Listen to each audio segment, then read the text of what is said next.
யாருண்டு எனக்கு உம்மை அல்லால்? ஏதுண்டு எனக்கு உம் கிருபையல்லால்? யாருண்டு எனக்கு உம்மை அல்லால்?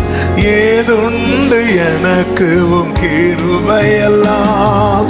விலகாதிருந்தென்னை காத்திடுமே,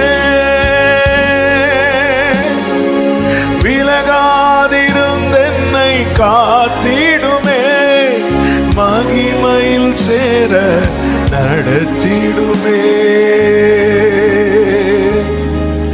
மகிமையில் சேர நடத்திடுமே. ஏழைக்கு புகலிடமே, எளியோரின் தஞ்சமே, என் மேல் இறங்கிடும்.